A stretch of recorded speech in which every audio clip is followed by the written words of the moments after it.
বাংলাদেশে আবার ফিরে আসবে, তাদেরকে স্পষ্ট বলতে চাই, আগামীর বাংলাদেশে কোনো সন্ত্রাসীদের দ্বারা হবে না। আগামীর বাংলাদেশ হবে শান্তিপূর্ণ, মানুষের অধিকারে পূরণের একটি সমৃদ্ধ বাংলাদেশ। যেই বাংলাদেশে যারা সন্ত্রাসী করবে, যারা মানুষের অধিকার নিয়ে ছিনিমিনি করবে, তারা বাংলাদেশ থেকে বিতাড়িত হবে। প্রিয় ভাইয়েরা আমার, আমরা অত্যন্ত দুঃখের সাথে জানাচ্ছি, আপনারা জানেন আমরা নির্বাচনের পূর্বে গণভোটের আয়োজনের কথা বলেছিলাম, কিন্তু ইন্টারিয়াম গভর্নমেন্ট এখন নির্বাচনের দিনে গণভোট আয়োজন করেছে। এটির মাধ্যমে পুরো জাতি হতাশ হয়েছে, কারণ নির্বাচনের দিন সবাই ভোট নিয়ে ব্যস্ত থাকবে। সেদিন শত শত ছাত্র জনতার যেই জীবন দিয়েছিল, সেই জীবনের যেই ম্যান্ডেট, সেই ম্যান্ডেট প্রত্যাখ্যাত হবে। জুলাই সনদকে বৃদ্ধাঙ্গুলি দেখা মানে এই 24-এর নতুন বিপ্লবকে প্রত্যাখ্যান করা। আমরা বলছি এখনো সময় আছে, ইন্টারিম গভর্নমেন্ট সুষ্ঠু একটি নির্বাচন দেওয়া সহ আগামী দিনে একটি লেভেল প্লেইং ফিল্ড তৈরির মাধ্যমে নতুন একটি বাংলাদেশ নির্মাণের জন্য তারা ব্যবস্থা করবে।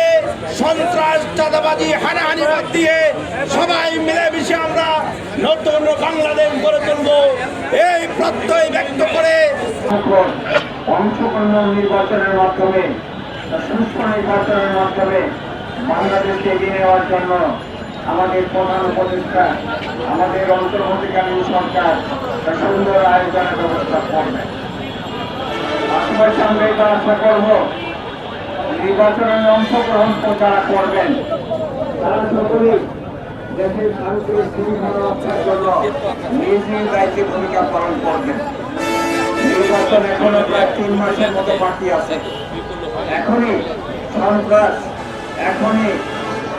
এখনই কোন ঝগড়াঝাটিতে লেগে যাওয়া এটা কারোর জন্য উচিত হবে না। আমরা সকল দলের সকল নেতৃবৃন্দকে আশা করব, প্রত্যাশা করি শান্তি শৃঙ্খলা রক্ষা করে, সুন্দর পরিবেশ রক্ষা করে নির্বাচনের সুন্দর পরিবেশ রক্ষা তারা করবে।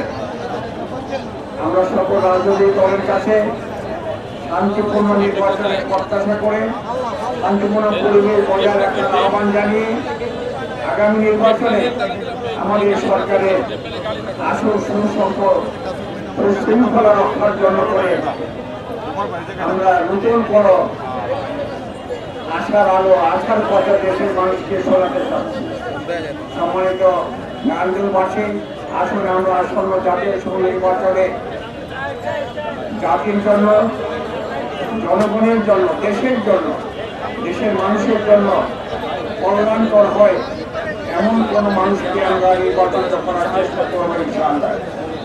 সাথে সাথে আমরা এটাও দেখবো মানুষ যাতে করে বিশৃঙ্খলা জড়িয়ে না পড়ে, দেশ যাতে পিছিয়ে না যায়, এই ধরনের কোন পরিস্থিতি সৃষ্টি না হয়, সরকারের ব্যাপারে যথাযথ ব্যবস্থা গ্রহণ করবেন ইনশাআল্লাহ। আমি আবার আমাদের সকল রাজনৈতিক নেতৃবৃন্দের কাছে, নির্বাচন অংশগ্রহণকারী সকল প্রার্থীর কাছে এই আহ্বান জানিয়ে কথা শেষ করতে চাই যে আসুন আমরা সকলে মিলেমিশে একটা সুন্দর সুষ্ঠু নির্বাচনের জন্য আয়োজন করি, ব্যবস্থাপক করি, যাতে নির্বাচনটা সকল মানুষ আনন্দমুখর পরিবেশে অংশগ্রহণ করতে পারে, সন্ত্রাস না হয়, কোনো অন্যায় না হয়, কোনো জুলুম না হয়, এমন শান্তিপূর্ণ পরিবেশ রক্ষার জন্য, প্রতিষ্ঠার জন্য সকল রাজনৈতিক দল এবং রাজনৈতিক দলের যারা